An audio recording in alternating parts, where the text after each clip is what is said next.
Okay, we're holding here in the Gemara, Mesechta Megillah, Daf Chavav Amud Beis. We'll start from the beginning of the Mishnah, do quicker what we did from yesterday. We are starting a new Perek, a new chapter 4 in Mesechta Megillah, Gemara, chapter 3 in Mesechta Megillah Mishnayos. The order is switched around. Here we're discussing mainly the halachas of a shul, how to build a shul, what funds you could use to build a shul, the Aron Kodesh, and everything else that comes along with a shul. Then we're going to read about the different Torah readings that we read throughout the year, whether it's on Yom Tov, whether it's the 4 parshas, the 4 Torah portions that we read leading up to Pesach, which this week is the last one of Parshas HaChodesh. Rabbi Chaim of Lublin writes that since when Jewish people entered the Holy Land of Israel, there were 3 mitzvahs that they had to do. One mitzvah was to appoint a king, next mitzvah to destroy Amalek, next mitzvah to build the Beis HaMikdash, and the first 3 Jewish kings successively did that. First came Shaul, who was appointed as king. He started the fighting Amalek, but was finished by David HaMelech, and later on Shlomo built the Beis HaMikdash. So after we learned about the Megillah, which is destroying Amalek, Haman came from Amalek, so now we are going to discuss the next halachas of building the Beis HaMikdash, which is building a shul. So the Mishnah starts. Morning Shalom Aleichem Reb Label. The people of the city, and when it means people of the city, the Rashba and the Rashi, they write over here, means the representatives of the city, those who are either elected by the public to be in charge of the city, or those who are just never elected, but sort of self-appointed, but nobody really objected to them being in charge of the city. Doesn't have to mean every single person in the city. You're never going to have everybody agreeing on everything, especially if you have many Jews in the city. So the people of the city, the majority of the people of the city,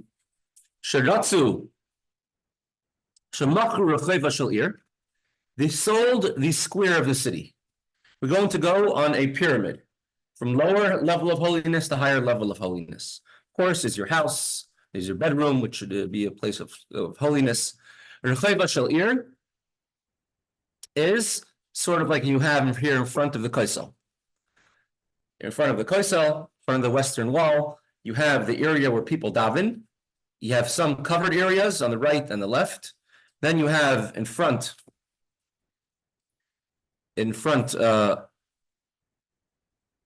over here, that's where people usually daven. And a few times a year, it gets very full. And they daven even in this back area, in this section, that would be like a city square. And there's certain times of the year, particularly fast days, where we learn to Mesechta Tainis, that we take the Aron Kodesh out of the shul and we bring it into the city square for several reasons. Either because the Sefer Torah is in exile in Galus, or because you need it for the big crowd that comes on a fast day where it's Asar b'Melacha, you cannot work.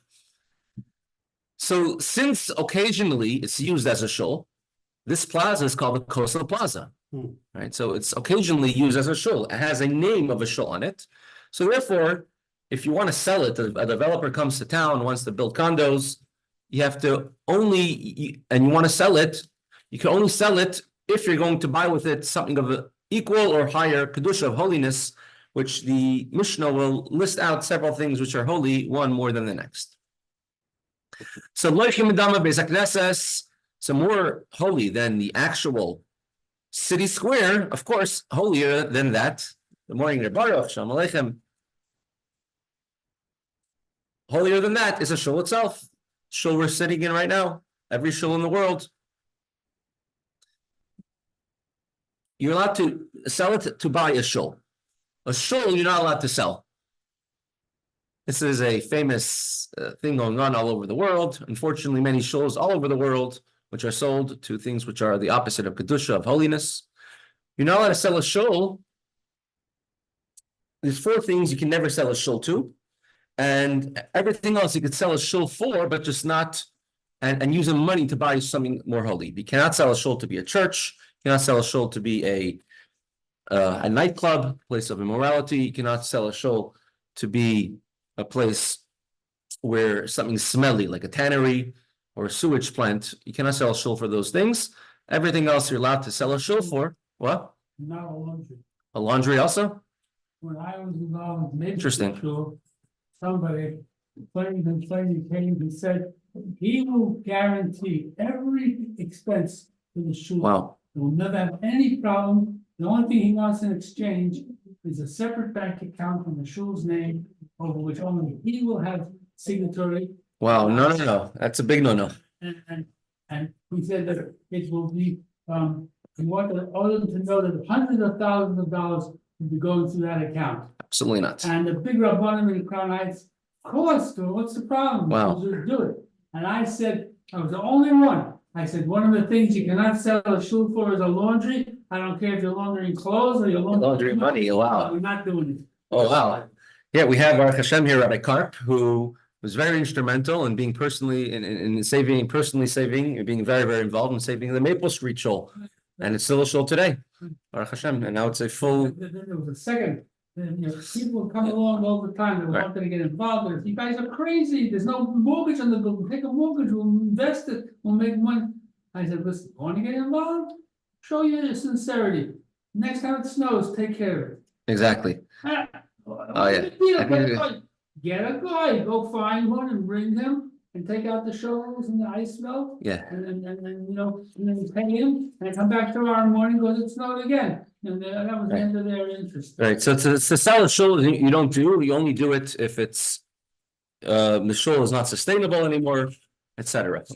Maybe at the end we'll have a very interesting shuvah from Rav Moshe Feinstein about the city of Hadich, where the Alter Rebbe's oil is during communism. He was in Russia in Luban till about 1931 or 32, not sure exactly. And he has a very interesting shuvah about selling the shul in Hadich. We'll get to that soon. Loichin Beis HaKnesses, Loichin Teva. Now, we don't have the background on today for the very simple reason that we have all the props. Okay, so let me make it maybe a little larger here, so you can see the props a little bigger. So if you have a shul cannot be sold unless you buy with it another shul or something holier, which is a teva. Teva can mean one of three things: either an Aron Kodesh, a box to hold the Sefer Torah. Some say the teva means this box, the wood box of the bima where you read the Aron Kodesh on. And some say where you read the Sefer Torah where you lean the bima.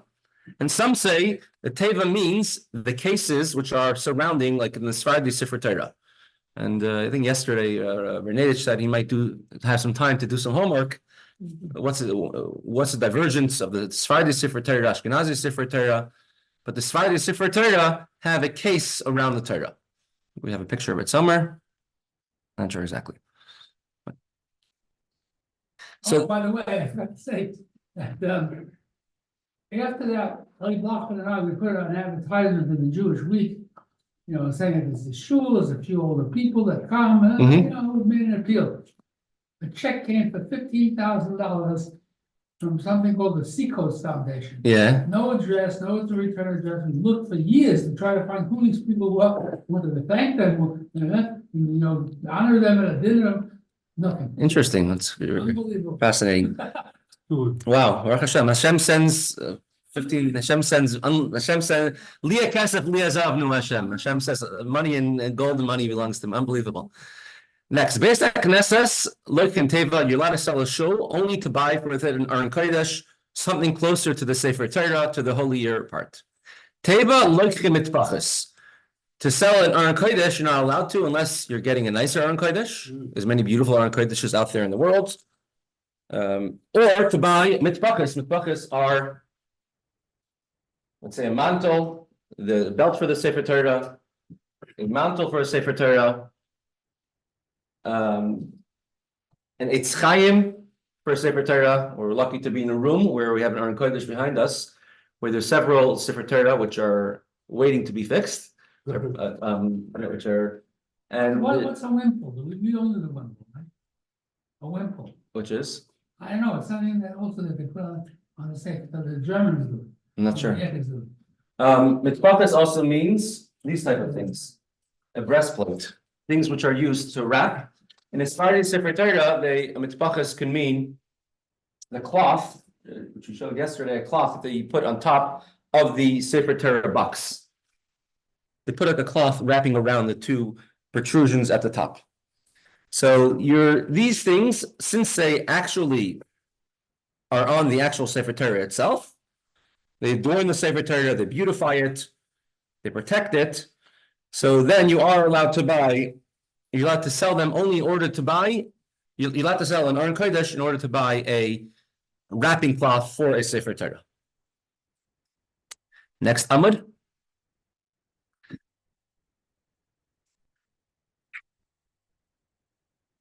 Mitzvahs Yichus Farim. You're allowed to sell the covers of a Sefer Torah in order to buy. Svarim are individual scrolls, not of the entire Torah, but rather of Navi or Ksuvim, a book of Yeshua written on parchment. These are the same level of sanctity as a Sefer Torah, but since they're individual books, it's a single individual Sefer, it doesn't have as full level of sanctity as a Sefer Torah. So therefore, they have to be kept in Aron Kodesh, but they don't have the same level of holiness, and you cannot sell a Sefer Torah to get Nevi'im and Ksuvim. But they're written like a Sefer Torah on parchment, sewn with the gidden, with veins, the entire thing. That's a Sefer Svarim. So far we've had 5 levels: city square, shul, the Aron Kodesh, the covering of the Sefer Torah, the individual book of Tanakh, and now the 6th one is Sefer Torah itself.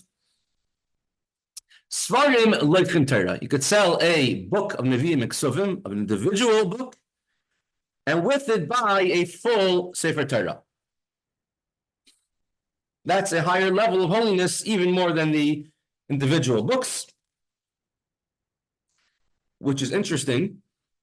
It says on Rosh Hashanah, the Ran writes, that we say Malchios Zkainim Shofros. Each one of them, we mentioned 10 verses of Hashem's kingdom, Hashem's remembrances.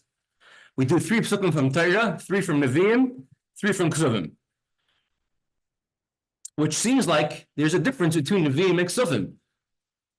It seems that Nevi'im, the prophets, are holier than Ksuvim because we go in that order.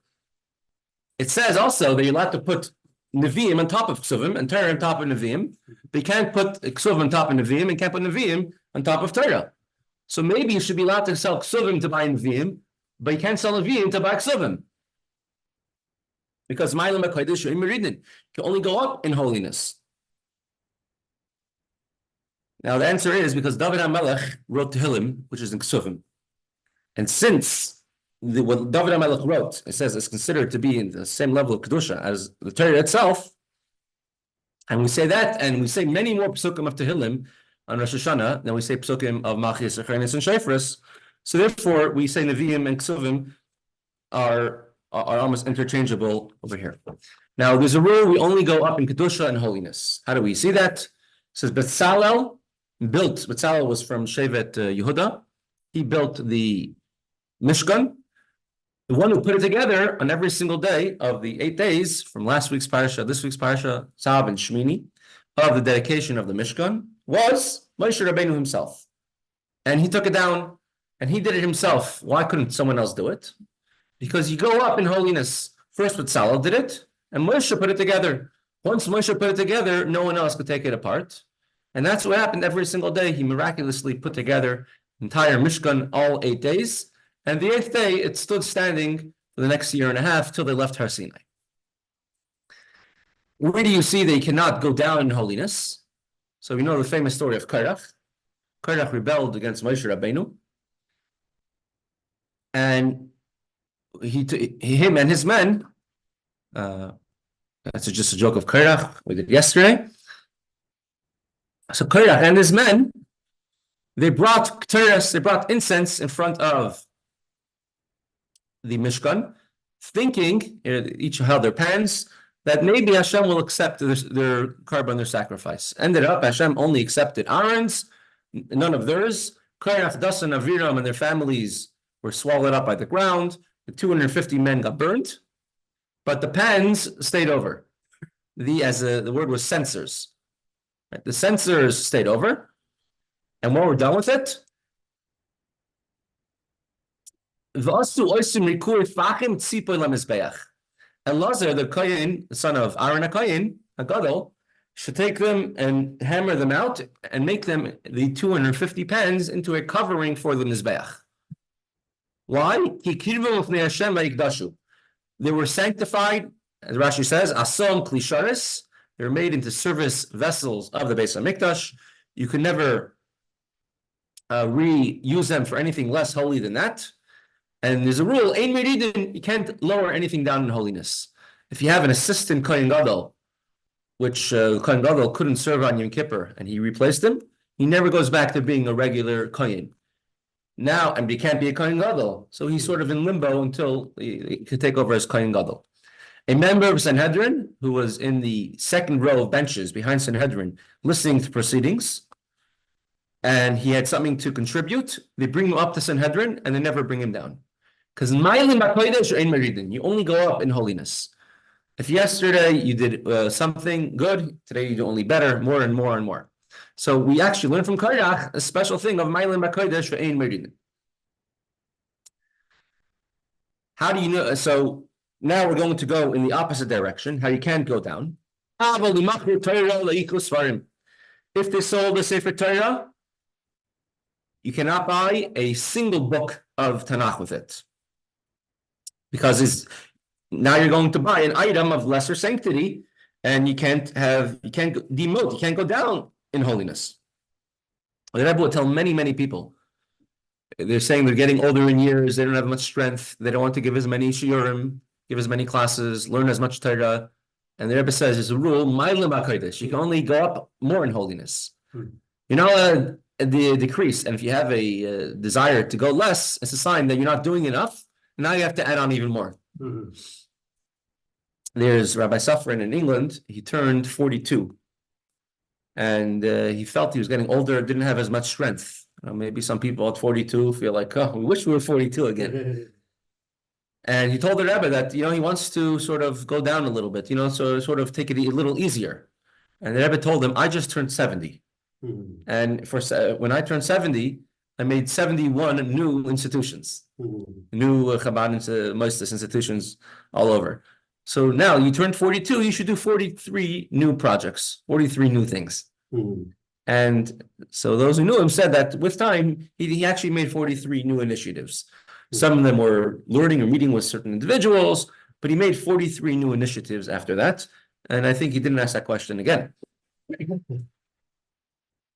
So you cannot go down, if you sell a Sefer Torah, you cannot buy Sfarim, individual books of Nach, Sfarim, Lichum Mitpachas. If you sold an individual book of Nach, you cannot use the funds to buy the covers of a Sefer Torah. Mitpachas, Lichuteva, if you're selling covers of Sefer Torah, you can't use the funds to buy an Aron Kodesh.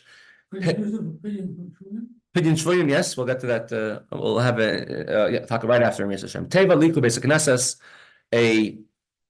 you're not allowed to sell a Aron Kodesh to buy a shul with it, and Beis HaKnesses liku v'serchayiv, and you're not allowed to sell a shul in order to buy a square where you have an overflow shul. Does the money? Rabbi Karp asked a good question: are you allowed to sell it for pidyon shvoyim? And the answer, as I understand, is you're allowed to if there's no other resources available. Does the money was done in the Beis HaMikdash, that they send the treasures of the Beis HaMikdash to certain kings in order to appease them. The Romans, the Persians, the Nebuchadnezzar. Now, was it right or wrong? That's another question. I mentioned yesterday a story of a certain individual. His name was Rabbi Reuben. He became very close to the Rebbe, had many secret missions with the Rebbe afterwards. He was never a chassid. But during World War II, and he was in Holland, And so if he was in Amsterdam and he was disguised as a non-Jew, and he found out that there's many Jewish families who are in hiding by different, people which are hiding them, but they want to get paid every single week a certain amount of money, or they threaten to turn them out on the street. So and the Germans went and of course, they took away all Jewish possessions, all Jewish accounts, and in the shul, they took all the gold and silver ornaments of Sefer Torah that was for hundreds of years that were stored for hundreds of years, and in the shuls, and they gathered it all in attic of the shul, and whatever they were going to do with it, they were going to decide either make it a museum, because they were planning on making a museum of the Jews, or something, or whatever they were going. It was locked up in an attic in a shul, and he went in and he broke. It was locked and sealed. He broke the seal, broke the lock. He stole everything from there. He melted down all the crowns and all the pointers and everything from the Sefer Torah. He took gold and silver. He got money, and with this, he was able to help save many Jewish families. So yes, definitely, a Jewish life comes above everything. And we mentioned before, when it came to the 6-Day War, and the Israeli army refused to bomb the old city of Jerusalem. They wanted to capture it intact. Unfortunately, many Jewish soldiers fell as a result. We see similar today, unfortunately, happening in Gaza. And the Rebbe said, and the Rebbe was so passionate and painful, how one Jewish life is worth more than any buildings that you could possibly think of. Even the Kollel itself, Kollel Maravi itself, it's not worth even one Jewish life. If you're going to save one Jewish life, if God forbid it has to be bombed, that's what has to be done. So for Pidyon Shuyim, it's a very important thing. And this last word is where all of the not all, much politics has been said about these last two words of the Mishnah. V'chein, Lassi, Shalom Aleichem. That's what it says in the Mishnah. Chaim, just Shalom Aleichem. No, Shalom Aleichem is. Shalom Aleichem, Levi. Yeah, how are you? V'chein b'moisrehen, all the surplus funds, the leftover funds. If somebody wants to sell a shul, and we'll buy a new shul in a new neighborhood, in a new area, and now we have leftover money, what should we do with it? We'll make a pension for the rabbi and all the board members, right? So, such type of things go on in different places, in one form or another. So the words of the Mishnah are very clear. Bim Meisrehen, any leftover money, leftover funds, has to go only towards the shul and not towards anything else. What's unique over here about this thing, says the Sfas Emes, about the Meisrehen, that you might think to yourself, I already got a new Aron Kodesh. Let's say it was a better Aron Kodesh than the last one. I was able to do it for cheaper. Maybe I should save some of the money. We have in Mesechta Bava Metzia about Abaya and Rava that they had an argument. If somebody was given, let's say you're a messenger for Mr. Pliny ben Pliny, and he gave you $5, and he says, go buy 5 oranges, which are $1 each. Because they're $1 each. And you went to the store, and there was a sale that day for dollars for 5 oranges. They gave a 20% off sale, 25% off sale. So now you're left with an extra $1. Now the person who sent you had in mind that you're spending all $5. Could you keep that extra $1? If, let's say, you were sent on a business trip by your company, and they gave you for lodging, I don't know, let's say $150 for a hotel for a night. You decided to sleep in your car that night. Could you keep those $150? So there's an argument between Rav and Abaya about this. You might think to yourself and say that, okay, so for the shul, I managed to get the new shul and save money on the new shul. So maybe the leftover money could be used for something a little bit different, not as holy. I'll make a nice mural outside the shul. And it comes to teach you that everything has the same level of holiness. You got the best deal for the shul, great, but the extra money cannot be kept for you.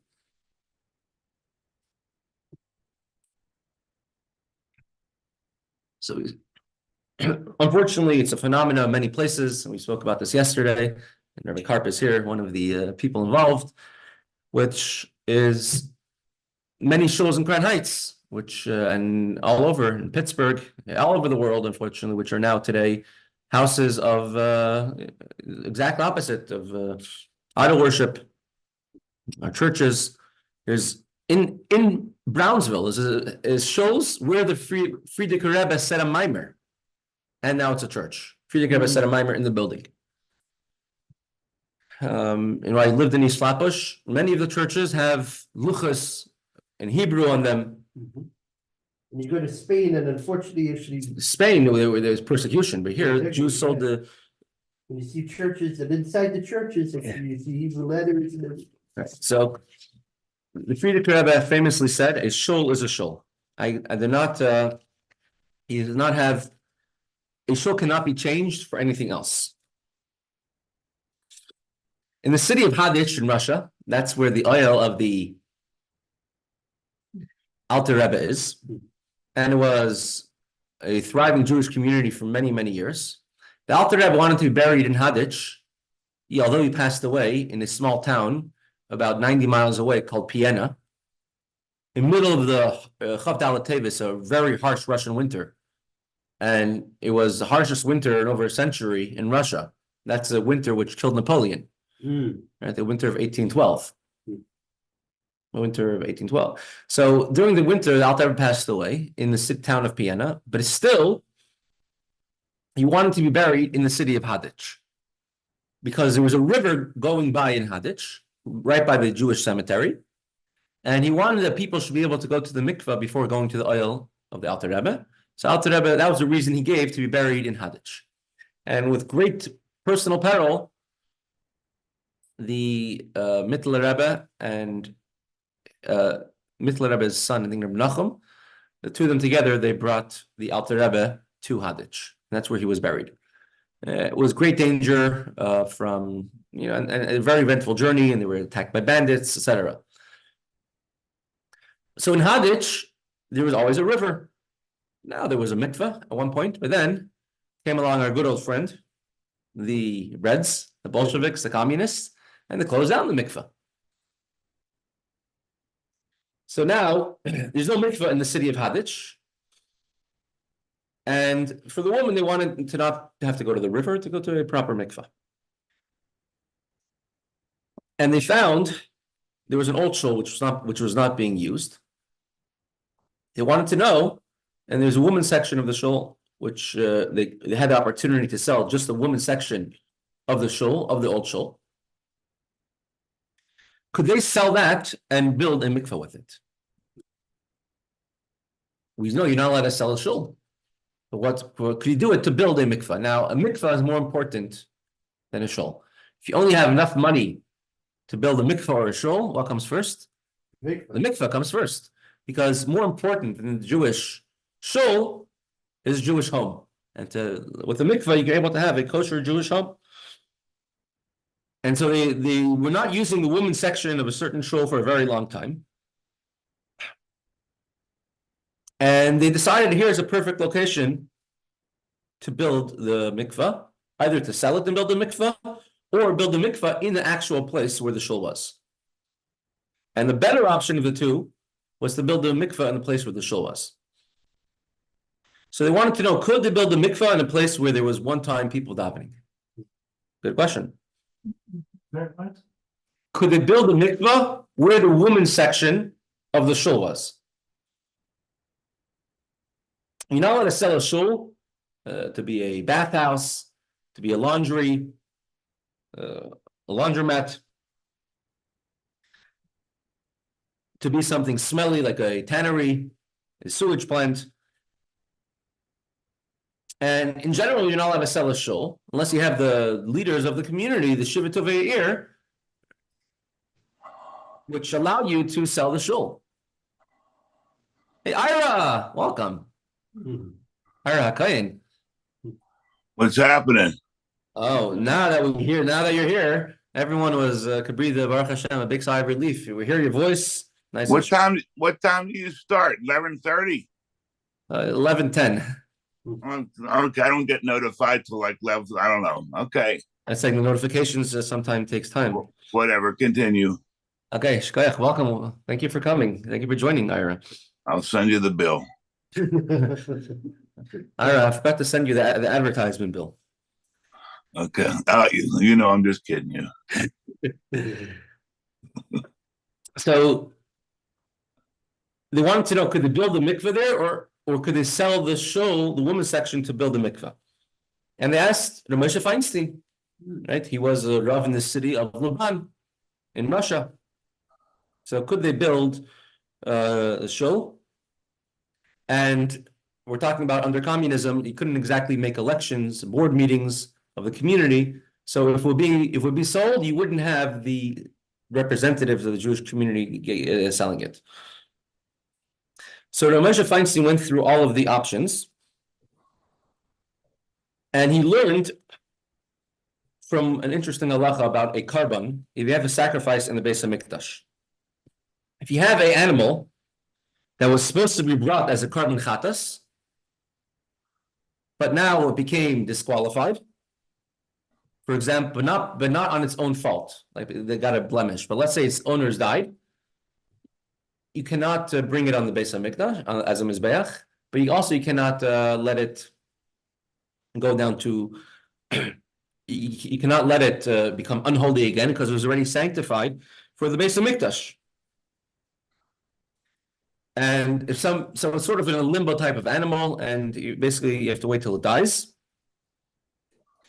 But it still has a certain level of holiness inherent in it. However, if in addition to the owner's dying there were some other aspects involved, then we say that if somebody did take advantage of it, then he's not considered stealing from the Beis HaMikdash, because the Beis HaMikdash wouldn't have had any advantage from this at any rate. So therefore, we see from there that if you have a holy object which cannot be used for its holiness, for its intended purpose at all, therefore, you're not allowed to use it for something else, but if you did, it's not a problem. It's not considered to be taking the holy object. The holiness goes away from that object. Now, a shul is like the Beis HaMikdash. Every halacha of respect for a shul, we learn from respect for the Beis HaMikdash. So the same rule of a karban in the Beis HaMikdash would apply to a shul as well. So you have a shul, which for whatever reasons, they stop using it, but there's a possibility that in the future they're going to start using it again, then you can't sell that shul. But if you have a shul where there's no a feasible way that people see that's going to ever be used again, so then you are allowed to use that shul in order to do something else of kedusha, of holiness as well. Because then it's sort of like the case of the animal which cannot be brought ever as a karban in the Beis HaMikdash, ever again. So it doesn't have the inherent holiness as well. So you could say the holiness goes away. So he says that if you're confident you're never going to use this woman section as a shul again, so then the holiness of the shul goes away from it, and then you are allowed to use it for a mikvah. We see from there, from this mission, the importance of a shul. We'll go through some halachas of Yom Tif and of the month of Nisan. Is in this case, what Rabbi Moshe Feinstein talking about, the women's section specifically, or the entire shul? So over there was a women's section, but I don't think it makes a difference will be the women's section or the men's section, because the same thoughts process would apply to both. Now, once there's no feasible way of it being used again, so then the kedusha, it goes away. But you could apply that to a regular shul in a different neighborhood. No, Right. So probably, question is, why does it apply to everywhere else? So what are you doing with the funds in every other shul? If you're selling a shul to buy a new shul with it, that's fine. If you're selling the shul and the shul is closing down for good and you're not opening a new one instead, that's an issue. thank you. where I lived in East Flatbush, maybe tomorrow I'll bring some pictures of it. There was a show called Young Israel of East Flatbush. Young Israel, I think it's called Young Israel of East Flatbush. And it was sold, unfortunately, to a church. And you go today, and it's a very strange church over there, unfortunately. They use chauffeurs and palaces and all this random stuff in that church. And now it's becoming a Jewish community, a Jewish neighborhood again over there. But they sold all the money from that shul, they sold. And they took that money, since it was and they bought a shul in Tel Aviv in Israel. So in the shul in Tel Aviv in Israel, and I can show it to you in Google Maps, it's called Young Congregation, I think it's Young Israel of East Flatbush. On a street in Tel Aviv in Israel. Meaning they used the funds from the old shul to buy a new shul. Right, these are just examples of Sephardi Sefer Torah. We said the Tevis boxes, that's an example of a box of a Sefer Torah. We're holding in Beis. This is Siman Kuf Zayin, Siman 170. You cannot fast at all in the month of Nisan. Even those who have accustomed to fast on the days of the parents' yard sites should not fast. That's why many people make a siyum of a Mesechta Gemara on the day of their parents' yard site, so they shouldn't have to have a question of fasting or not. A fast for a bad dream, you are allowed to fast because that is considered to be a hana. It's not afflicting oneself.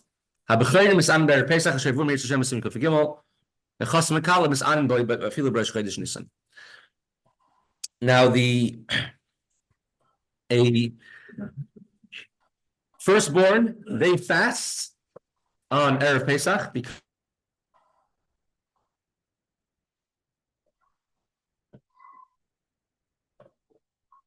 What happened?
this over here.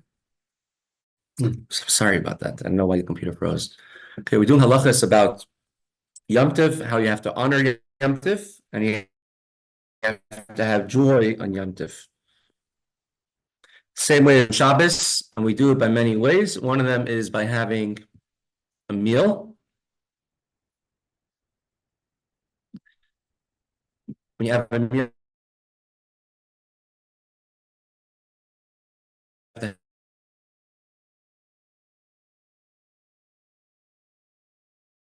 have at least we say Shechianu on every day of Yom Tov. So it means on Sukkot, on the first 2 days, last 2 days, Rosh Hashanah, and Kippur. We say Shechianu during davening, not during Kiddush. Shavuos on both days, and on the first 2 days of Pesach. The last 2 days of Pesach, we don't say Shechianu, the blessing. And Hashem sustained us and enabled us to reach this time. It's an exception to the rule. Because we do something new when we're eating new fruit or something like that. We don't do it on the last days of Pesach. And the reason, of course, Chassidus explains, is because the first days of Pesach are celebrating the exile, the redemption from exile of Mitzrayim, of Egypt. The last days of Pesach are celebrating the redemption from Galus, our current exile. And as long as Mashiach didn't come yet, we can the Yom Tov, the last days of Pesach are not complete, and we cannot make a Shechianu. We will make a Shechianu on it when Mashiach comes. So on the last 2 days of Pesach are not a regel from the Atzmai. They are considered to be the seventh day of Pesach. They're not its own Yom Tov, and therefore you don't say a new Shechianu on them. The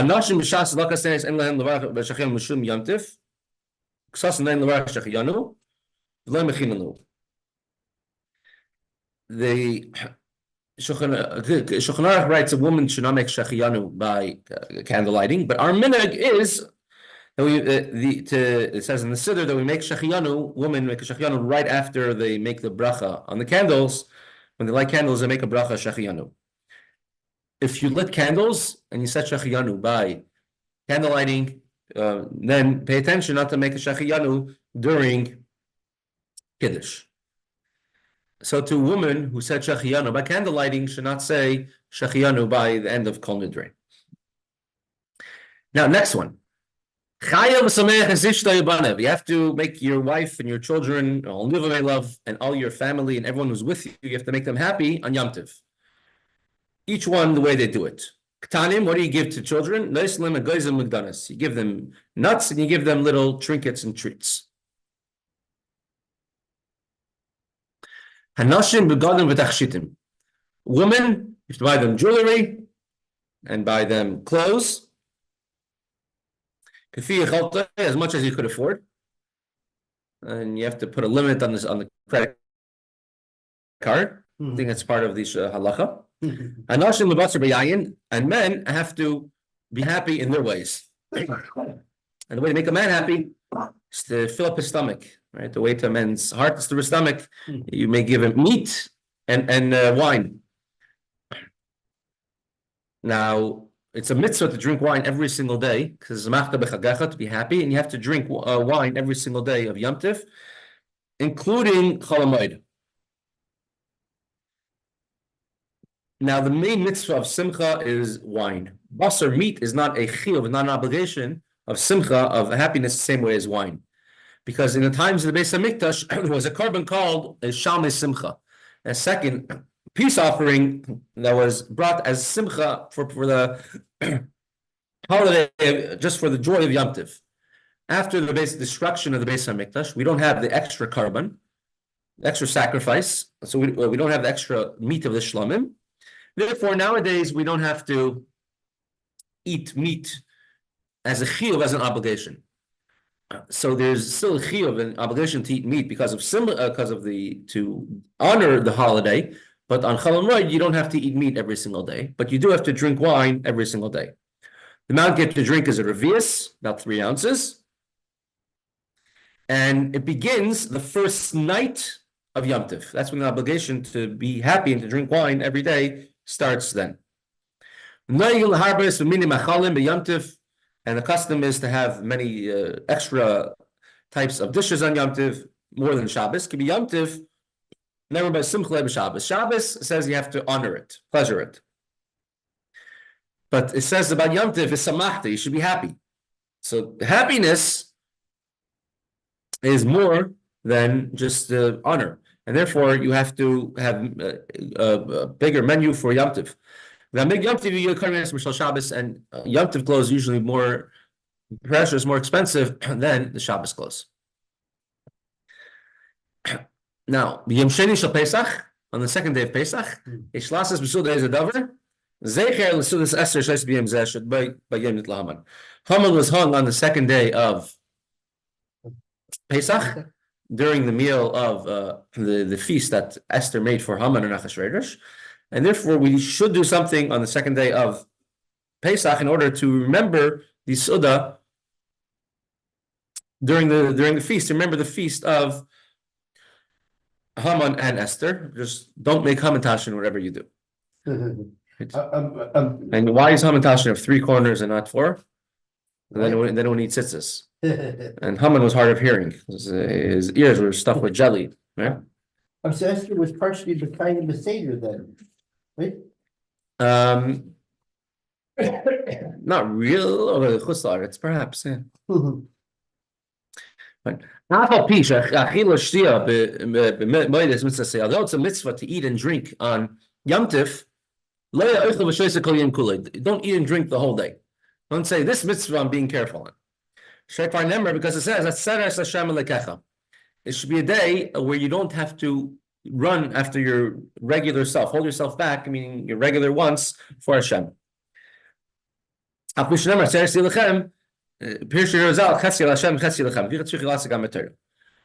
says it should be a day for you, a day for Hashem. Say partly for Hashem, partly for you. Part of the day you could enjoy for yourself. Part of the day, make sure to learn Torah also on Yom Tif.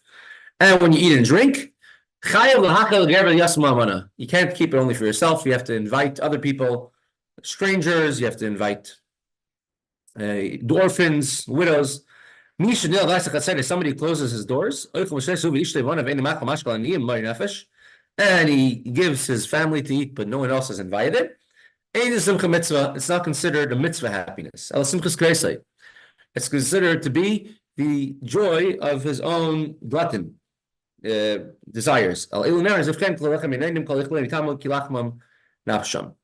And these are people which it says about them in Hosea, the prophet of doom, that their sacrifices are like the bread of mourners. And this is not they're not honoring the Yom Tiv, but rather they're disrespecting the Yom Tiv. It's a disgrace. This is the excrement of your festivals. This is not the thing. So with this, we will pause over here. Shakayach, thank you for joining.